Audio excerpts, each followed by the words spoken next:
Good morning, CCSP. Today is Tuesday, February 16th, 2021. It is a period 6 to 10 day. I'd like to welcome all of you back from what I hope was a very peaceful and restful weekend filled with love. Please join me for the Pledge of Allegiance. I pledge allegiance to the flag of the United States of America and to the republic for which it stands, one nation, under God, indivisible, with liberty and justice for all. Thank you. Well, 8th graders, great news. The prom is on and graduation is on. However, you must remember that your dues, the minimum of $160, is due by March 1st. Now that's for all of you that have received an invitation from Ms. Rawlings. If you haven't received an invitation from Ms. Rawlings, then you need to make sure that you are putting forth enough effort to improve your academics. Also, February is Black History Month. And if you remember, we've been highlighting one of our African American authors, Mildred D. Taylor, and we've been reading Song of the Trees. And this is the beginning of the Logan family saga. So the last that we read on Friday, Stacy, who is the older brother, was getting ready to ride his mare into town to find their father, because Mr. Anderson, if you recall, is trying to kind of swindle them and chop down all of the trees that are surrounding their home. And Mama is not going for that. Also, we got to the point where Mama was just about to tell Cassie maybe what is ailing her. Like, why is she sick? Why does she need this medicine? So let's dive in. So, Mama took my hand. Remember when you had the flu and felt so sick? Yes, ma'am. And when I gave you some medicine, you got well soon after? Yes, ma'am. Well, that's how sick I am. As soon as I get my medicine, I'll be all well again. And that'll be soon now that Papa's coming home, she said, giving my hand a gentle little squeeze. The quiet surrounded us as we entered the forest. Mama clicked on the flashlight and we walked silently along the cow path to the pond. There, just beyond the pond, pockets of open space loomed before us. Mama, I know, baby, I know. On the ground lay countless trees that had once been such strong, tall things, so strong that I could fling my arms partially around one of them and feel safe and secure. So tall and leafy green that their boughs have formed a forest temple, and old. So old that Indians that had once built fires at their feet and had sung happy songs of happy days. So old they had hidden fleeing black men in the night and listened to their sad tales of a foreign land. In the cold of winter, when the ground lay frozen, they had sung their frosty ballads of years gone by. Or, on a muggy, sweat-drenched day, their leaves had rippled softly, lazily, like restless green fingers strumming at a guitar, echoing their epic tales. But now they would sing no more. They lay forever silent upon the ground. Those trees that remained standing were like defeated warriors mourning their fallen dead. But soon they too would fall, for the white X's had been placed on nearly every one. Oh dear, dear trees, I cried as the gray light of the rising sun fell in ghostly shadows over the land. The tears rolled hot down my cheeks. Mama held me close, and when I felt her body tremble, I knew she was crying too. When our tears eased, we turned sadly toward the house. As we emerged from the forest, we could see two small figures waiting impatiently on the other side of the road.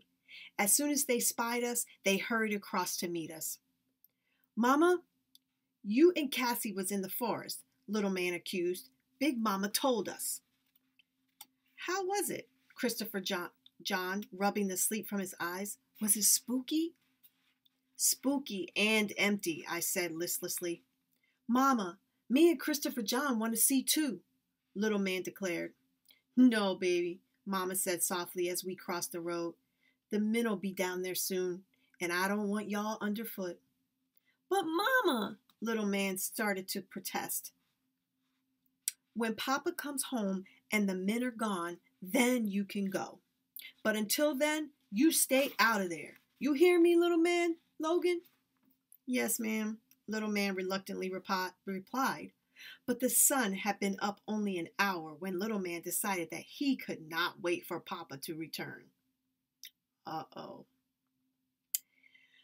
Mama said we wasn't to go down there, Christopher John warned. Cassie did, Little Man cried. But she was with Mama. Wasn't you, Cassie? Well, I'm going too, said Little Man. Everybody's always going someplace except me. And off he went. Christopher John and I ran after him. Down the narrow cow path and around the pond we chased.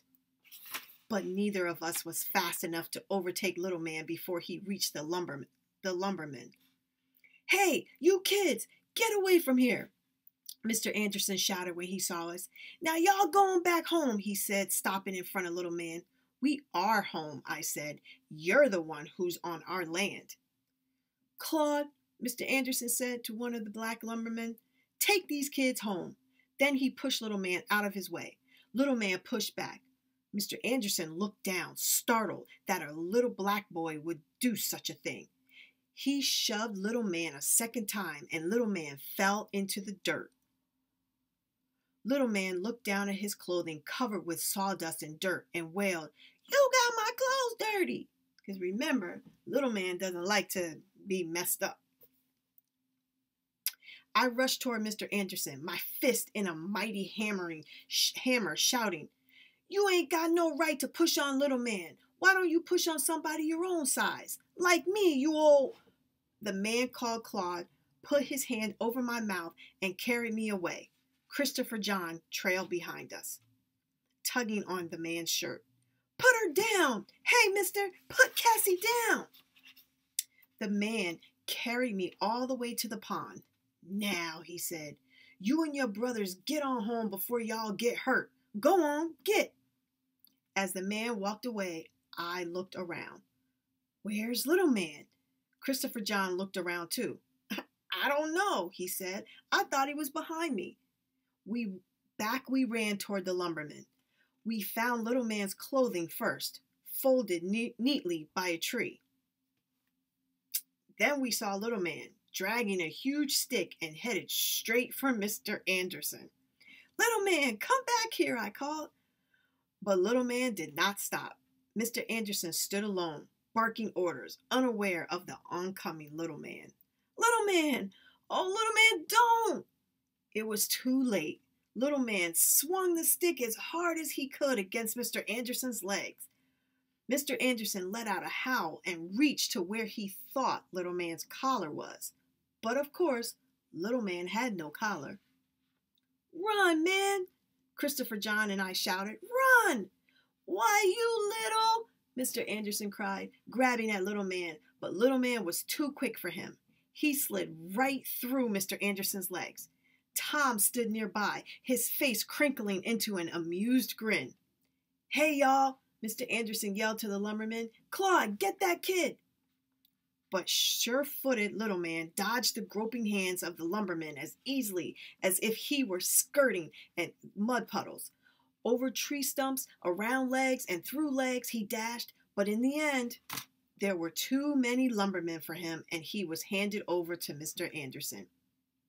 For the second time, Christopher John and I went to Little Man's rescue. Put him down, we ordered, charging the lumbermen. I was captured much too quickly, though not before I had landed several stinging blows. But Christopher John, furious at seeing little man handled so roughly by Mr. Anderson, managed to elude the clutches of the lumberman until he was fully upon Mr. Anderson. Then, with his mightiest thrust, he kicked Mr. Anderson solidly in the shins, not once, but twice, before the lumberman pulled him away. Mr. Anderson was fuming. He slowly took off his wide leather belt. Christopher John, Little Man, and I looked woefully at the belt, then at each other. Little Man and Christopher John fought to escape, but I closed my eyes and awaited the whining of the heavy belt and its painful bite against my skin. What was he waiting for? I started to open my eyes, but then the zinging whirl of the belt began, and I tensed, awaiting its fearful sting. But just as the leather tip lashed into my leg, a deep, familiar voice said, "Put the belt down, Anderson." I opened my eyes. "Papa!" "Let the children go," Papa said. He was standing on a nearby ridge with a strange black box in his hand. Stacy was behind him, holding the reins to Lady, the old mare. The chopping stopped as all eyes turned to Papa. "They've been right meddlesome," Mr. Anderson said. "They need teaching how to act." "Any teaching? I'll do it. Now let them go." Mr. Anderson looked down at Little Man struggling to get away. Smiling broadly, he motioned our release. "Okay, David," he said. Ooh, it's about to get good. Well, boys and girls. Oh, did I mention? Today is National Pancake Day. Go get you some. And remember, be kind, always.